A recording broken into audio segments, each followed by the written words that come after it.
Good evening, host for the Jupiter Station podcast. And tonight's guest is an author, educator, and scientist. She has a Ph.D. from Glasgow University, a Bachelor's of Science in Astrophysics, and is the current science advisor for the entire Star Trek franchise. Please welcome to the studio tonight, Dr. Erin Macdonald. Hi, can you hear me okay? Hi, Erin. How are you? Good. How are you doing? I am outstanding. Really an honor to have you on the show tonight. Thanks for joining us. Yeah, absolutely. Sorry, it was a little frantic at the last minute, but things are busy. It's my life too, so I totally understand. So for some people who might not be familiar with Star Trek, can you give us a little background on the brief history of Erin? Sure, absolutely. So my background is in astrophysics. I have my PhD in gravitational waves. So I went to the University of Glasgow and I studied the really theoretical at the time idea of like how neutron stars and black holes colliding would ripple space-time. And I left academia after a few years, and then I went into through a myriad events that I don't need to get into, but I started doing a lot of public education. And so I started studying like the physics of science fiction because science fiction was how I became a scientist. And so I gave a lot of talks on the physics behind Star Trek and the physics behind Mass Effect and all these other franchises that I loved. And that is eventually how I ended up doing science advising in Hollywood. If that makes sense. You can ask for It clarifications. makes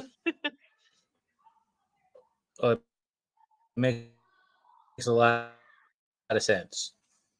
Okay.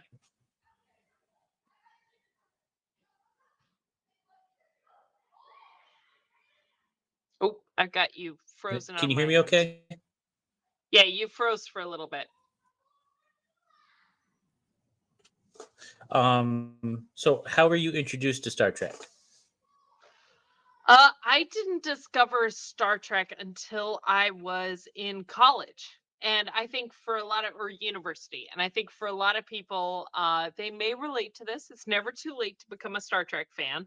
But in the intersection of physics majors and Star Trek fans, there's a big intersection. And so I would go to like physics parties, with my fellow colleagues and whatever, and they would have on Star Trek. And I had never really seen any of it. I didn't grow up in a household that was in love with science fiction or anything like that. And so um that was kind of my first introduction to it, and I loved it.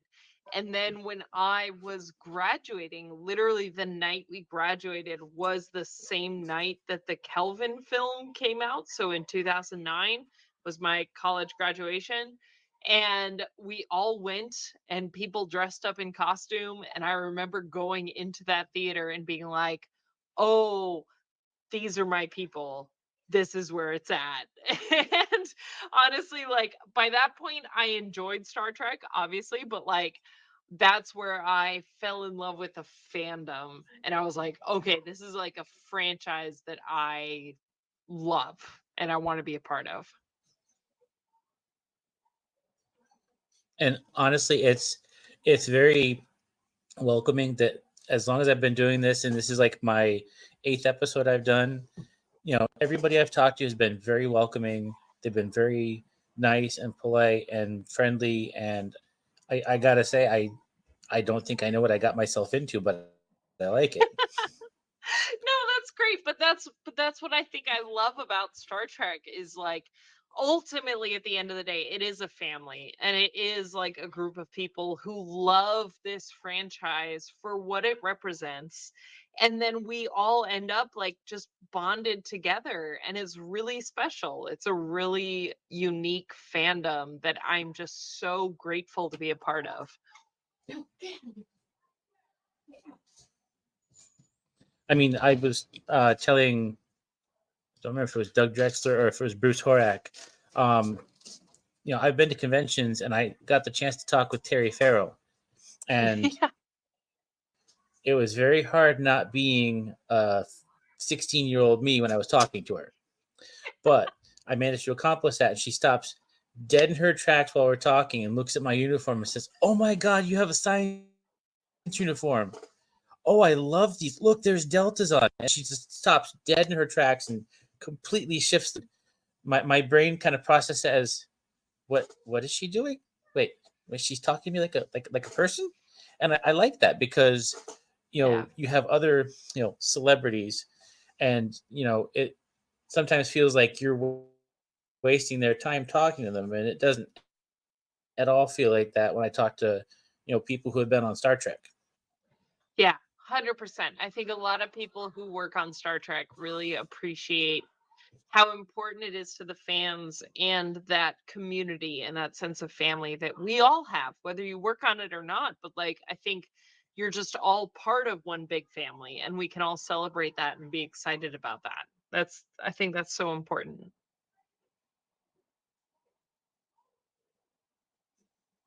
Um, what's your favorite series so far? Oh, oh, big question. Okay, so of the series that I have not been involved in, because that's important, my favorite series is Deep Space Nine. I will drop everything to watch Deep Space Nine. I think that is the greatest series ever to exist, and I will rewatch it from the beginning, no, anytime. Um, but that said, I will say that Captain Janeway is my favorite captain, and Voyager is my favorite ship. so, so I am a little torn between them. But if I have to watch one show every day for the rest of my life, it's going to be Deep Space Nine. I think it's the best. It's so good.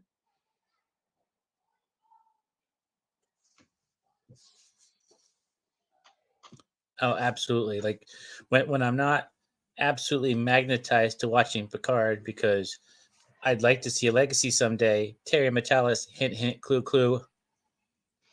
I definitely like Deep Space Nine.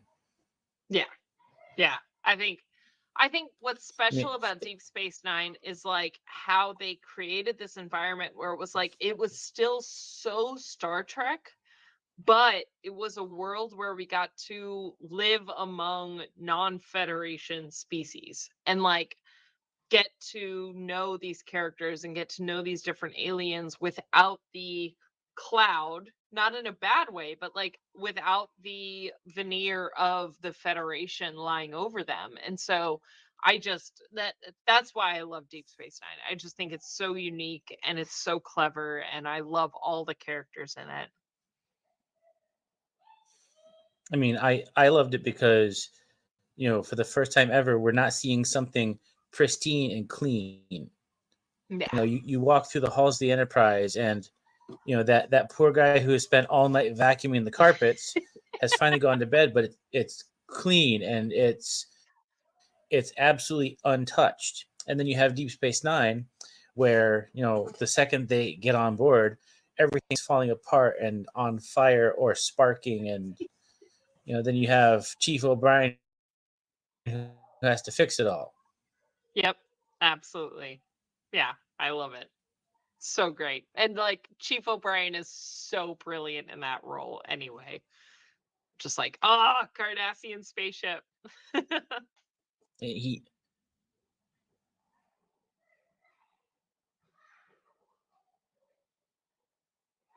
think I lost you.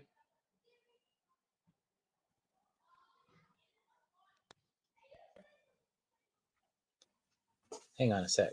Oh, it's okay. I Can you hear heard me? you, but you're still I hear you, but you're still frozen. All right. I Can you have hear a me? bunch of programs that have just. I can loud and clear. I have Okay, a bunch of great. programs that have just popped right up on me. That's okay. No worries. All right. Hang on here. Um, Let me try to reset my camera. Okay. That might work.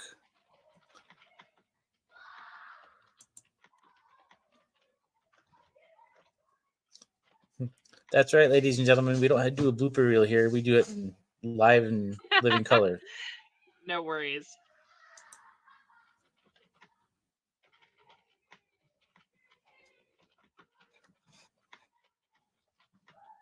Huh.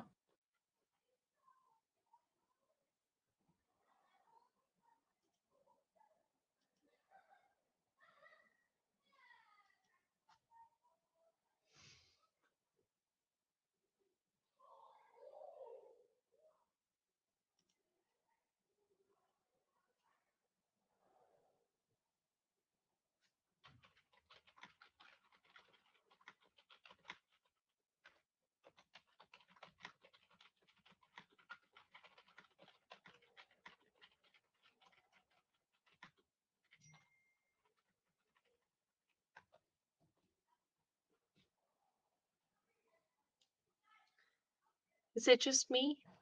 Is it just me? I can talk. I can talk about science and Star Trek.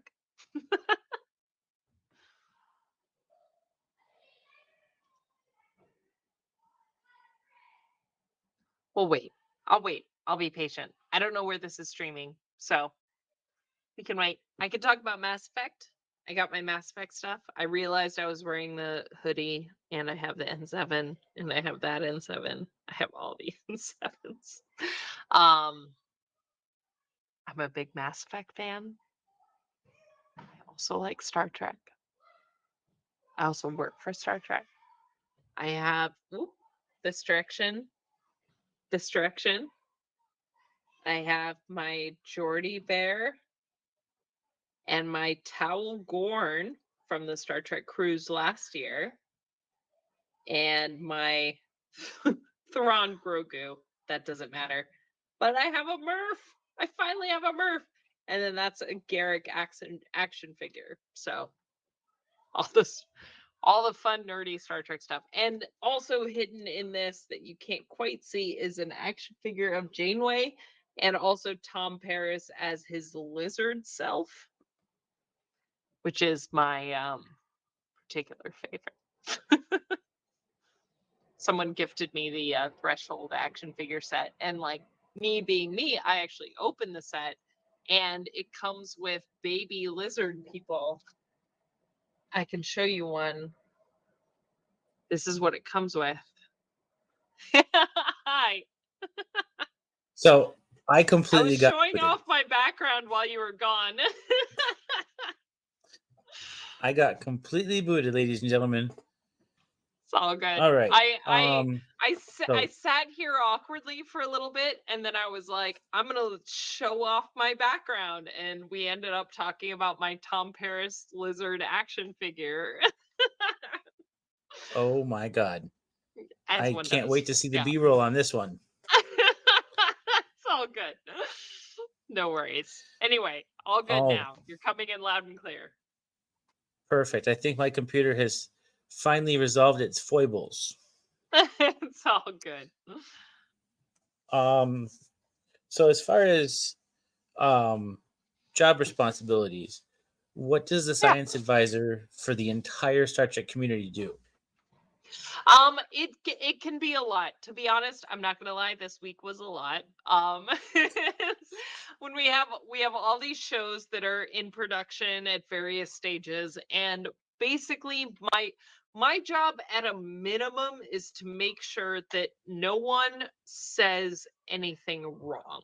Like that's if I've done that, I've done my job. And so I read all the scripts, I read all the revisions, I read everything that is going to be filmed, and I make sure that there's no bad science in it. Now that being said, like we have a lot of like yes and on top of that. So we have all these other shows that like um it goes beyond the dialogue where they want to come up with a cool story idea or they have this interesting thought about where they could take a different story.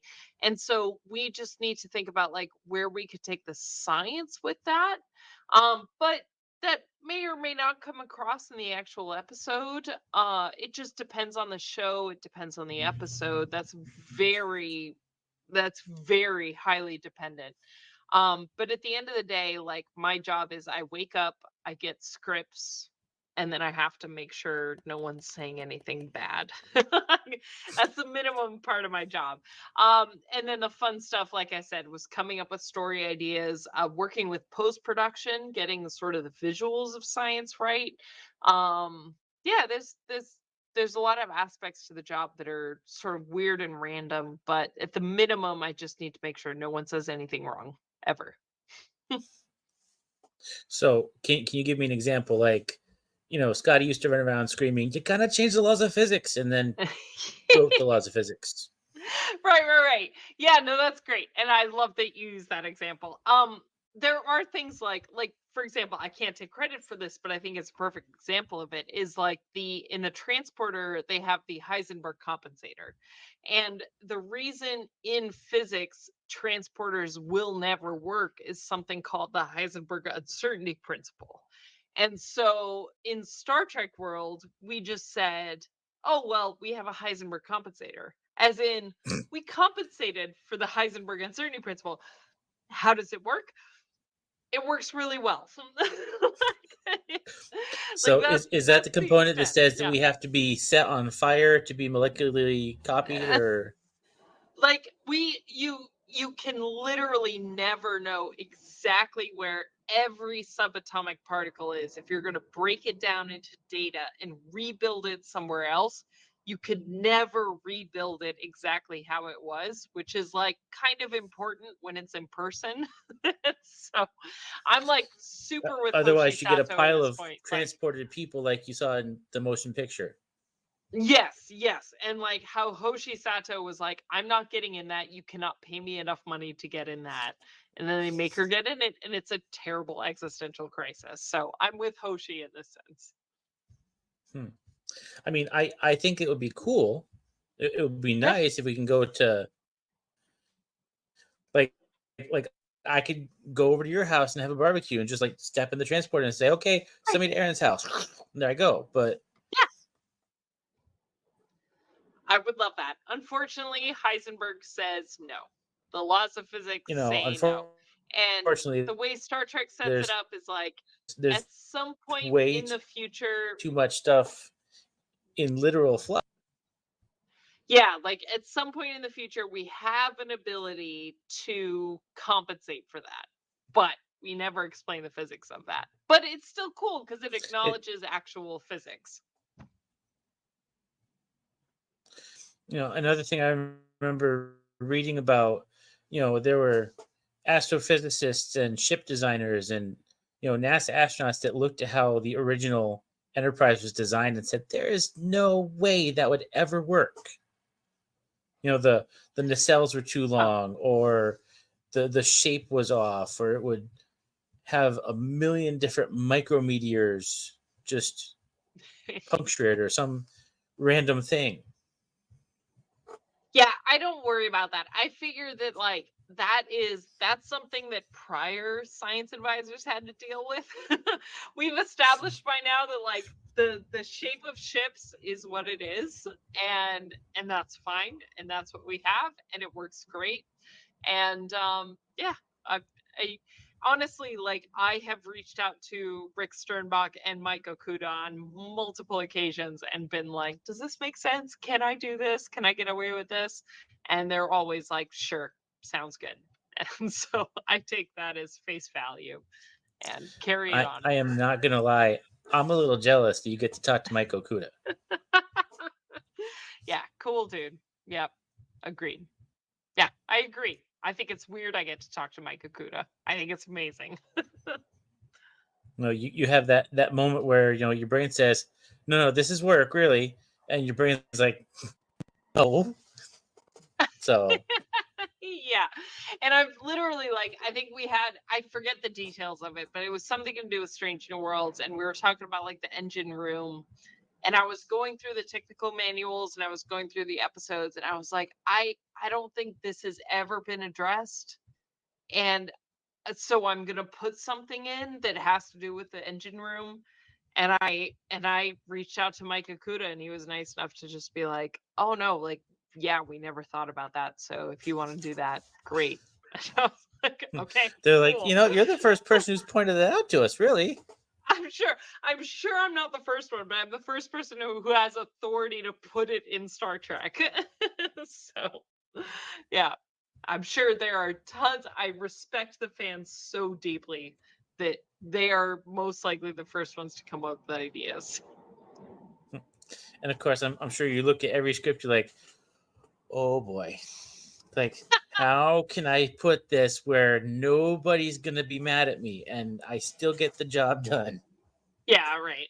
No, I think that's a big part of it is like maintaining good relationships. Like I cuz you still want to be a scientist, you still want to have like that science brain, but you also want to make sure like you're respecting the fact that these are storytellers and these are like established storytellers, right? For people to get to work on Star Trek, they have worked for years in television. And so I really respect their ability to tell stories. And the science aspect, like, is important, but it's not number one. As much as sometimes we would like it to be as Star Trek fans, like it's not number one. Like the number one is the story, the number two is the characters, and like maybe number three is the science. And so for me, working with science and science fiction writers, it's about being really respectful of understanding the story that they're writing and saying, okay, like this is, I get where you're coming from, but this is how I would phrase it. Like this isn't quite hitting the mark for me. So maybe if we approach it this way, like it's all about yes anding. Like you don't want to get a script and then just be like, that doesn't make any sense. Like let's throw everything out and start from scratch. Let's take a step back and think about how we can tell the same story with like little changes here and there. So it's a really nuanced job and it requires a lot of understanding of storytelling and a lot of personal relationships and dynamics that is hard to maintain a lot of times. That is definitely the best explanation I've heard. Thank you. Um, so along that vein, you're also an author of Star Trek well, not Star Trek novels per se, but my first book of Novels. space. Yeah. My daughter has that book and she loves it. Yay! How old is your daughter? Can I ask? She is Ish. 4, Oh, yay! Perfect. and there are times when she talks to me and I feel like I'm listening to Stephen Hawking. I'm like, huh? That's gonna happen a lot. If that's already happening, brace yourself. And her oldest sister, she's 15, and I don't remember her sister being like that. Oh, funny. That's so Maybe I cool. just blocked it out. Yeah. But she enjoys that book. She enjoys Star Trek. Um, I may have caught her singing the musical the other day. Nice. Well done. Well done. My wife's not 100% thrilled about that, but eh, It's all good. It's so funny. So that Star Trek, my first book of space, was like that was one of the hardest writing assignments I've ever had because to try to so what we did with it, if people aren't familiar, it's a baby board book for 0 to 2 years old that is like the science of space, but through a lens of Star Trek. But the important thing is like nothing in the dialogue, like the lines of the book, are wrong. Like they're not Star Trek science. They're just straight up this is how our solar system works, this is how our galaxy works, this is like science, but then it's just got a ton of like Star Trek fandom washed over all of it. So that it was really fun to write but really hard finding that balance for someone who like lives in the Star Trek fandom constantly. I'm sure you looked at it like, how how am I going to put astrophysics into the hands of a 2-year-old? Yeah, yeah, yep, yep, 100%. And figured out like how I if a 2-year-old sat in front of me and said like explain space, which they wouldn't do, but you can kind of pick up from that. It's like how would I start? Okay, you start with Earth, you start with the moon, you start with things that they see, and then you just get bigger and bigger and bigger. And like they understand those size concepts. And so that's the approach I took with the book, was like, we just start at home and then we just use that cosmological address to just get bigger and bigger and bigger. And then I do think that translates well to really young minds. I have a T-shirt I got because I'm a member of the Planetary Society, and Yay! it's got all the planets on it, and then like the little unexplored planet just past Pluto. And my daughter will walk up to me when I'm wearing the shirt. She says, "Daddy, what's that?" That's the Awesome. sun. Well, what's that? I said, "That's Mercury." And we're not quite at the "my very educated mother just served us 9 pickles" quite yet, but we're getting there, and it's kind of scary. It is. But what's important, I think, to teach kids is like, well, this is how I would phrase it. When I was your age, we didn't know as much about the solar system, so we thought that there was only one object that was past Neptune. We got better at science before you were born, but after I was in school, and we learned that there's a ton of objects after Neptune, but we had only seen one beforehand.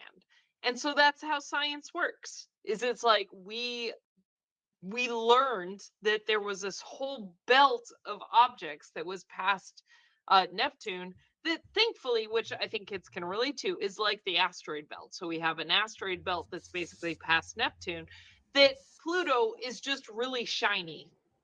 And the rest of them, we just got, so we saw Pluto first, but the rest of them took us a while to see.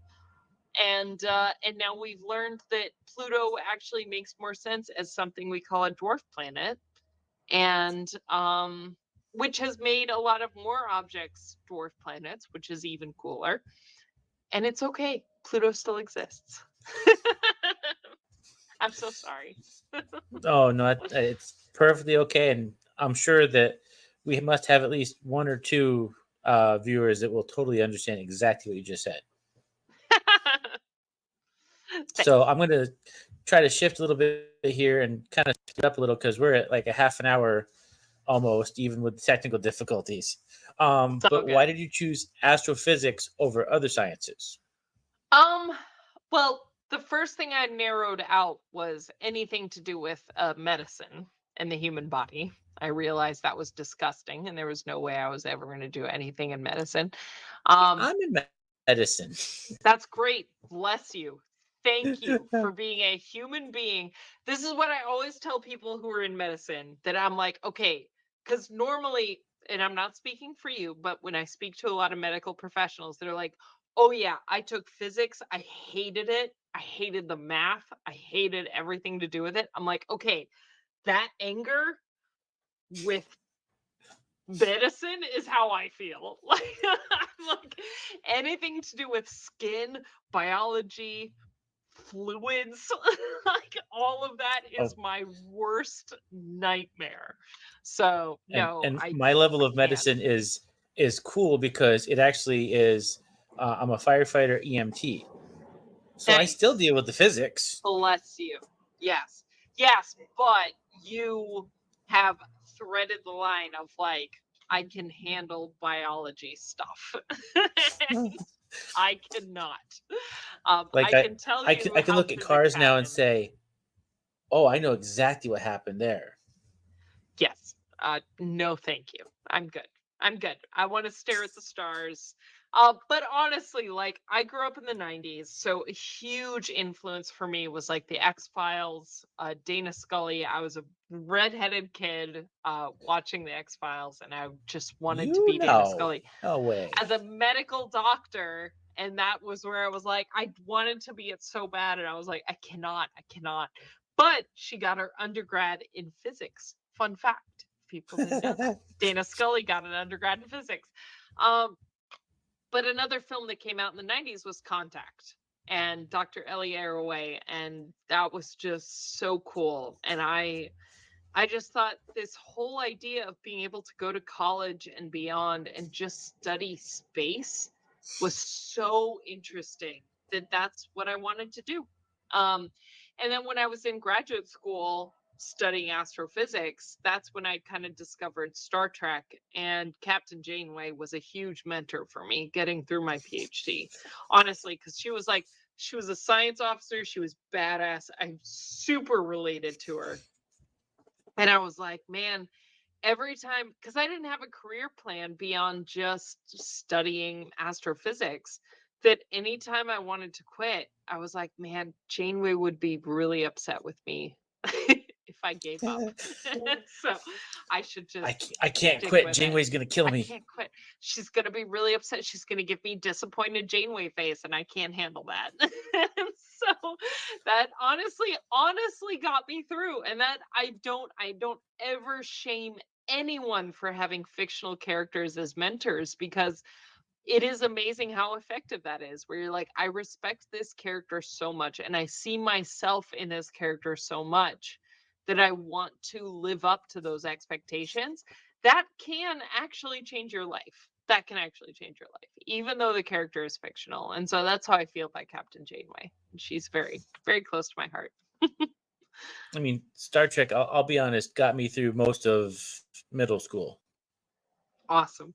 Yeah. I was Yeah. able to step back away from being a preteen middle schooler and just kind of imagine that I was like the captain of my own starship, and that kind of got me enough courage to go to school and get stuff done. And basically, my school day was just like my shift on the bridge, and I that love was that. able to make middle school fun for me. Yeah. You're like, I have a job. I can't I have a take a job I college course have to to save do. my life, but Yeah. No. that's a different problem. Yeah, but I love that. And I think that's what's so important about shows, like TV shows. Like, we minimize them so much, but they are genuinely so influential in people's lives and culture that you can't dismiss them that readily. Like when I told my parents that I was going to the local con here in Connecticut and I was going to be dressing in a Star Trek uniform, my mom looked at me like I had a million heads. She said, "You're nuts." And I explained to her why. I said, "No, hold on. It's like you think we're all a bunch of people who live in our grandmother's basements." And I, ironically enough, looked at my brother. I said, he said, "Hey, I don't live in the basement." I love But it.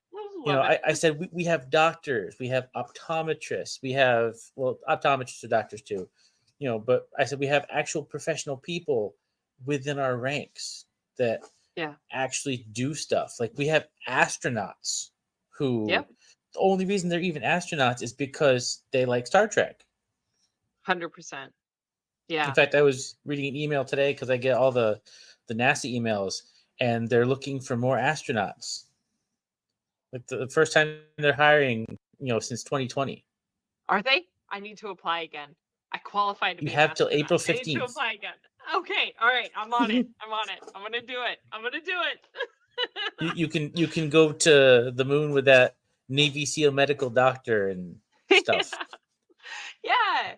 Yeah. That's awesome. But what you speak to is so true though. Like, I think that's what's so wonderful about Star Trek fandom, and why I've been a fan before I've been part of the franchise, is because that is a space where highly intelligent, logical, kind, good-hearted people feel like they can be themselves. Like, we go to conventions, we go to events, and it's like, I do want to dress in a Star Trek uniform because of what it represents. It represents the good of humanity. It represents what I want to be as a human, and there's nothing wrong with that.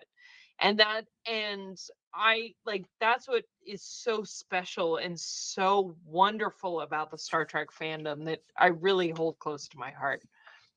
I love it. It's so dearly. I am absolutely a Star Trek fan. Like, the minute I bought a Star Trek uniform, I was like, well, this is it.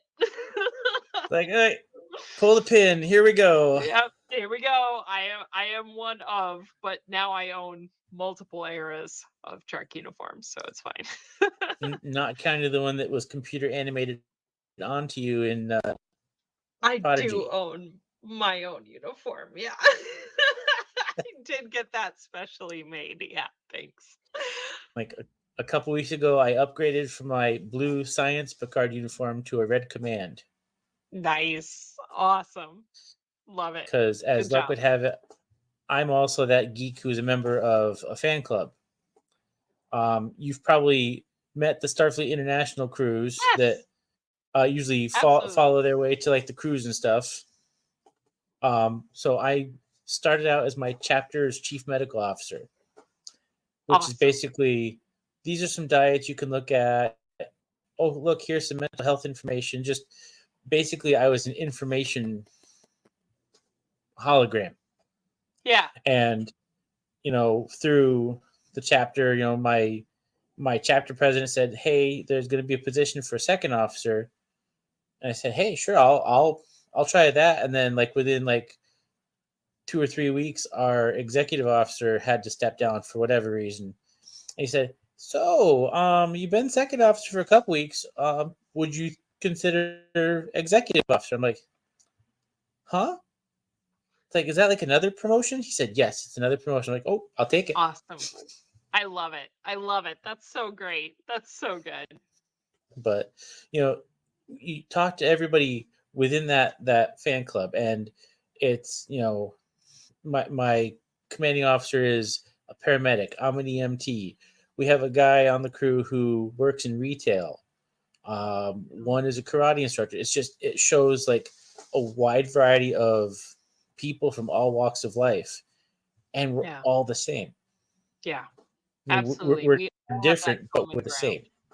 Yep. Yeah. There's something that brought us all to Star Trek that we all share. And I love that. You meet a fellow Star Trek fan, and even if it's like, okay, we didn't fall into it for the same reason, we don't like the same series, we don't like the same captain, like all of that's fine. But at the end of the day, there's a reason we all fell in love with Star Trek, and that's what we have in common. 100%. And you know, even those of us who like Star Trek, and I see behind you, you have an Empire logo on your wall. I do. Yes. We can like Star Wars. We Yes. we can Yeah. like all sorts of science fiction. Exactly. I so thought that it was such a divide because I was like, I didn't grow up in any science fiction household, so I was exposed to Star Wars first through my cousins, and then I didn't get into Star Trek until I was in college. But it was so funny. Before my first official Star Trek event where I was speaking, I was so nervous because all I own is Star Wars luggage. And I was like, I'm gonna get beat up in the parking lot, like showing up. Like, oh god, the Like Star Trek fans are gonna jump me. they are, because it's all I had. Like I literally did not own anything other than Star Wars luggage, and I was like, oh no, I can't do this. I can't do this.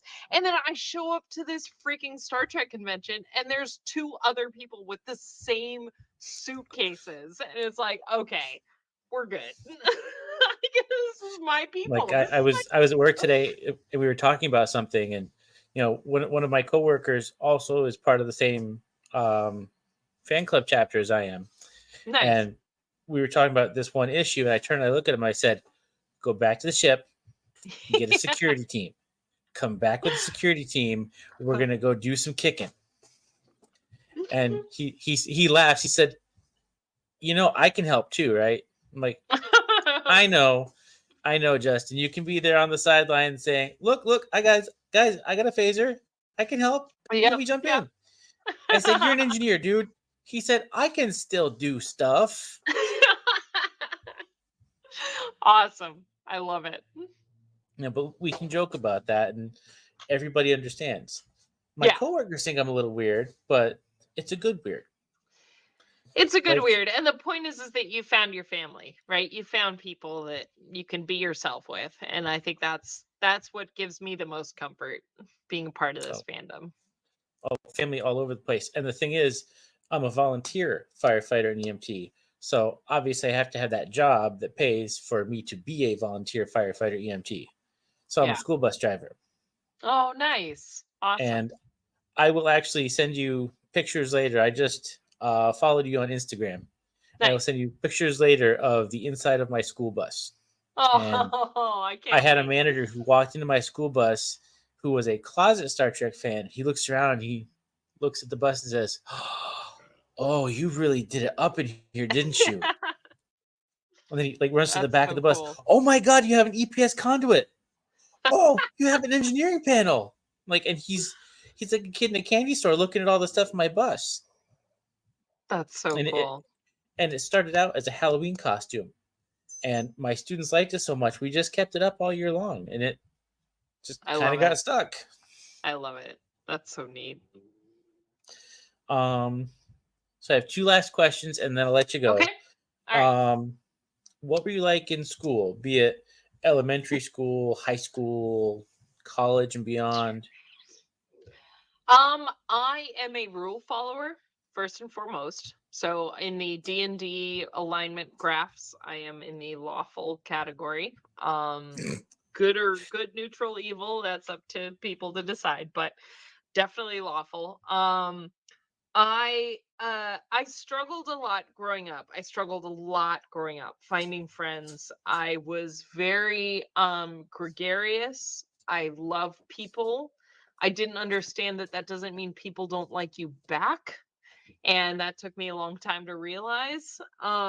I joined the IB program when I was 14, which in our town we had four high schools by that point, but the IB school was on the other side of town. So I basically left everyone I knew to join the IB program, and that was where I found my fellow nerds.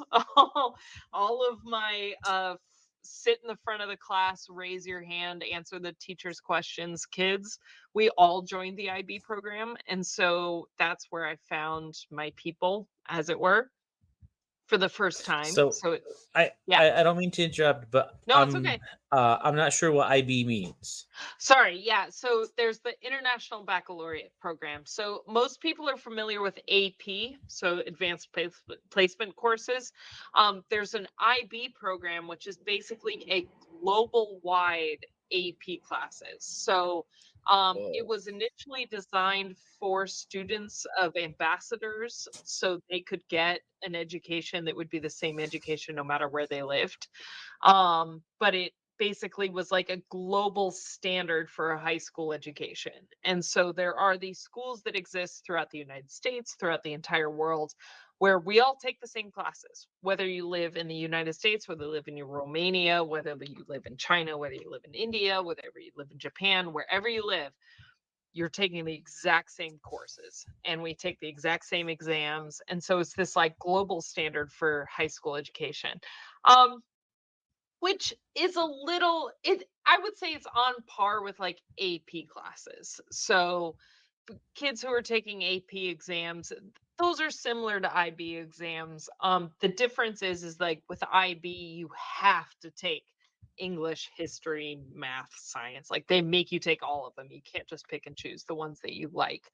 Um and so it was a fairly advanced program, but it attracted nerds in the best way.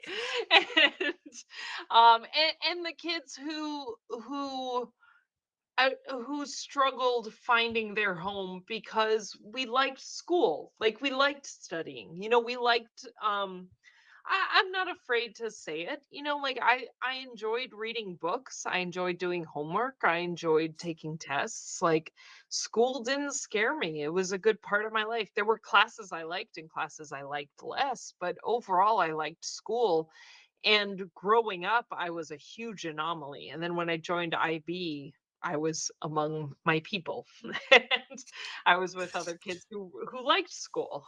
And Hmm. um When I was in school, I used to. This is the level of nerd I was. I wanted to be, of all things, an intelligence officer in the military. nice. So I Nice. found myself writing random reports. Like I'd write a report on what I saw on CNN that day, and I'd find myself in the library for hours looking up this one subject. I love that. Or I'd like 2 weeks later something else would happen, and I'd get super focused on that, and I'd research the heck out of that and write another like 20-page report. My Yeah. mom is watching me like bang away on the computer, like, "What are you doing?" I'm like, "Write a report, busy." Yeah. I I had love like that. a file folder of like a million reports that nobody was ever going to read, but I wrote them because I just wanted to write. It was important to you. I remember I laughed so hard because, again, lawful alignment. I was so into UFOs and aliens in the 90s that like I would do a ton of research, but I was also really afraid that the FBI was going to raid my house because I was looking up all this stuff online on a That's what modem, you to get be for clear. watching the This X is like, Files. I know, 100%. It was like a phone modem. Like they were not tracking whether I was looking up, and I was looking up kid Google searches, Ask Jeeves searches at the time. Like, and yeah, so I don't know, but I relate to that a lot. And that's what I was like as a kid. But again, I neither of my parents are very academic. My parents are very academic people. But I like to joke that like my dad is so Spock that he finds science fiction illogical. Like he doesn't understand why anyone would watch science fiction. Like that's the household I grew up in. And so for me to be super into science fiction and super into that fantasy worlds and creating those, that was something my parents did not relate to at all. My mom was a writer, so she understood the fiction side, but she didn't understand the science side. She was very much always a writer of like human current drama. And so science fiction, fantasy, all of that was never on their radar. And so for me, finding a community through that high school experience and then into college, initially it was like, the boy wizard that we were all into in the early 2000s, late 90s and early 2000s. And obviously Lord of the Rings was huge in the early 2000s, and then going into like college, getting into Star Trek, like it was a great time for fandom, and I fully fell into all of that, and I cherish those memories for sure. You must get along great with Todd Stashwick. Yeah, I got to. Oh my god, I finally got to hang out with him on this last cruise like 3 weeks ago. We played D&D together. Finally. Yes. Yes, we do eventually. But yes. So I think that last comment kind of answered at least a portion of my last question. What hobbies Okay. do you have? But D&D. Definitely board gaming. Like we value board gaming. Our dining room table is a gaming table, so we can take the top off, and it's a nice sunken mat that we can host board game nights with our friends. So board gaming is a big part of my life. Video games for sure. Those are some of my best escapes. I mean, you can see I'm wearing Mass Effect. I have Mass Effect behind me. Like I'm a big like BioWare RPG video game player. So And Xbox or PlayStation? that's such a hard question. So initially Xbox because I was huge into Halo. So Halo was like my first FPS combat, like multiplayer type environment. But I had the opportunity to play some PlayStation games, and the PlayStation exclusive JRPGs I'm a big fan of. So you're getting into some deep cut nerd questions here, but like Fire Emblem, like I'm a huge fan of. And then obviously like Final Fantasy, I loved Final Fantasy 7, blew my mind. I played that when I was a little bit older, but absolutely loved it. And so I got really big into PlayStation. So I still own like we got a PS5 for our wedding, which was like a huge deal because I didn't want to subscribe to like the corporate thing where I wasn't spending my life trying to get a PS5, but it was high on my list, and so the opportunity to get that was great. But I mostly play on the PC, so I'm mostly a PC gamer with a controller. So I'm still like I'm not a keyboard and mouse gamer. I still play with a controller, but I have a pretty good built desktop and laptop PC for gaming. And yeah. Yeah, that's going to be a project coming up with my stepson and I. We're going to build a computer because he's actually in an electrical engineering class in high school. So his Nice. entire course of Perfect study is age. electrical engineering, Yes. and Oh my god, we that's gonna are be so fun. totally going to build this computer, and he's already got like the monitor picked out and the processor, and sometimes Awesome. he'll get talking about it. I'm like, I understand you, but only this much, because But what's like going to be great computers is have completely changed since when you and I were kids. Like I I know, remember it was a yeah. big deal to like, touch metal and de-staticify myself before I took the Intel processor and put it in the motherboard. So deeply. So I remember that so deeply. Um Yeah, but like I do think it is cool because a lot of these kids they have all the concepts and they see all the stuff online, but once they actually get to hold where it's this is the memory card. Like this is what we're talking about and it plugs in here and this is where the contacts are. And I think that's really cool. I think that's a special experience. So good luck. Yeah, and I mean, hard drives are like this big now. I'm like, I know. what? The Like hell? that's a terabyte? Seriously. That's too Seriously. small. Yeah. That's Like like yeah, 100%. Yeah. one of the first jobs I worked when I moved home to Connecticut. I lived in Arizona for almost a decade, and I took a job as a security supervisor at the local CSC office. And I walked in there, and I remember when I was a kid, my dad worked there, and it was still, I think it was the General Dynamics Data System Center, and CSC had bought it. Well, I walk in, and the chief of security was one of the security guards from when my dad worked there. So he recognized me. He's like, "Hey, you're Bernie's kid." I'm like, Oh my god. "Yeah." And then he takes me on a tour of this entire place and says, "Yep, that's the NASA wing. That's the CIA wing. We don't talk about that one." And just all the Awesome. computers that are in this building and all the storage they had. I'm like, "What? I'm in charge of securing that? Are you Awesome. crazy?" I love it. So I definitely got to geek out as a security guard. That's so cool. That's Like you fantastic. walk into a computer room and there's this humongous Cray 2 going zip zip zip zip. Yeah, right. Yeah, Like I absolutely. I totally geek out on computers like that, and I'm really looking forward to doing that with my stepson. Awesome. Good. Yeah, I'm excited for you. I think that'll be fun. Well, Erin, I appreciate you taking time out to see us tonight.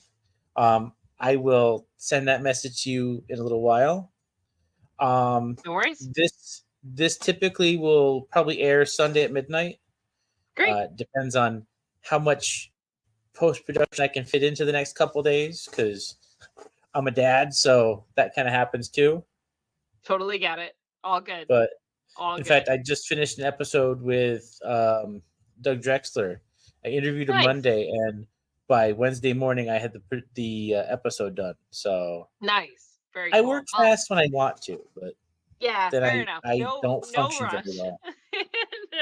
No worries. It was great talking to you, though. It's always You good to talk too. to a fellow Star Trek fan and Commander, Chief Medical Officer. I respect you. Thank you so much. I will talk to you later. Thanks, Erin. All right, sounds good. Thanks so much. Bye bye.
And in other news, the restored Star Trek Enterprise D bridge will be opening to Kickstarter donors in May, around the 27th. The bridge is going to be on display at the Sci-Fi World Museum in Santa Monica, California.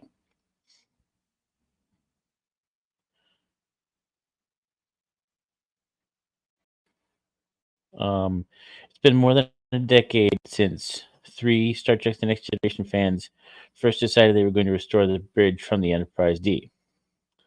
Those plans started off opening up to non-commercial uses like weddings or educational events into a full active museum. And now that museum is almost ready to open. Kickstarter backers have been notified that the Sci-Fi World Museum will open to them in Santa Monica on May 27th, and then general admission will be beginning in June. It's important to note that it's not actually the original set from The Next Generation, as that was destroyed while filming Star Trek Generations. However, three replicas were made, overseen by Michael Okuda and Herman Zimmerman, the show's set designers.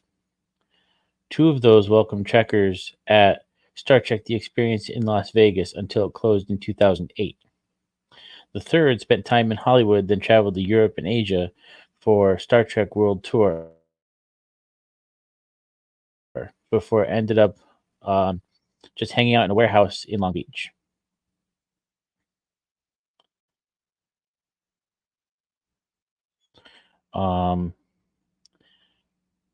Now it's, well, I guess you could say its globetrotting days are over, but now it finds its home at that science fiction museum. Mostly the charity by Riker, Troy Data, and some other bits were salvaged from the Las Vegas exhibit. Unlike the actual set, which was made from wood, this is actually made of metal and fiberglass. They say that the restoration was only supposed to take up to 2 years, but clearly the project ended up being a far larger challenge.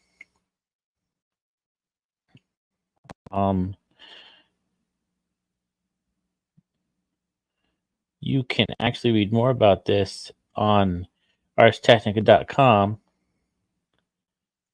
but there is also a website available for the actual museum. And that is actually sci-fiworld.org if you're interested.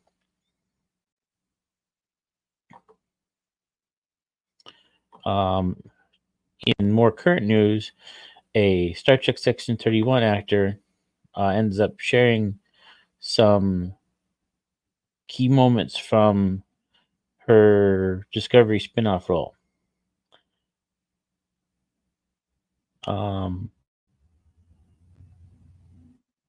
Actually, actor Robert Kaczynski took to social media to express his gratitude towards the entire team behind Star Trek Section 31.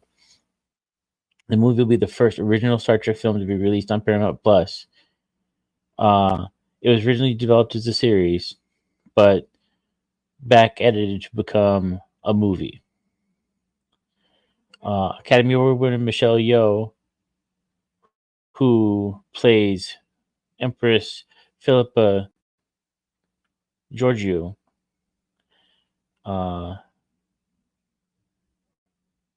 was acknowledged in his statement. Quote, "So ends one of the greatest experiences of my life. They say never meet your heroes, but I'm glad I did. I have few bigger heroes in my heart than Star Trek, and for the first time in my life, a hero exceeded my wildest hope."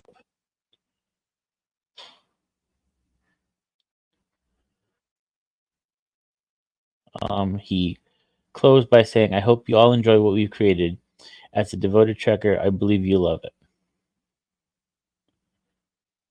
Michelle Yeoh also expressed her excitement about returning to the Star Trek universe and reprising her role as Philippa in Section 31, hinting at new developments and signing off with "Live long and prosper." Yo stated, "I'm beyond thrilled to reunite with my Star Trek family and to reprise the role I've cherished for so long. Section 31 has always held a special place in my heart since I began portraying Philip during this new era of Star Trek. Seeing her finally get her own spotlight is a dream come true, especially in a year that has reinforced the incredible power of perseverance and pursuing your dreams. We can't wait to unveil what we have in store for you. Until then, live long and prosper. Unless Emperor Georgiou decrees otherwise." More on this can be found at cbr.com.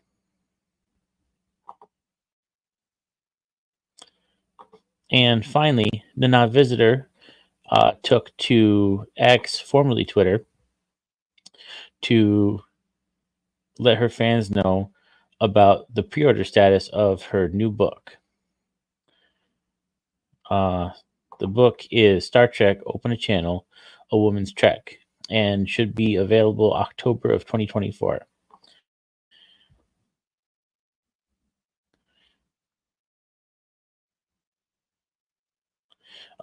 Nana said on Twitter, or X, formerly Twitter, "This book was supposed to be 200 pages when it was proposed, grew to 300, and could easily have been 1,000. My hope is that its title is what we do, open a channel between us all."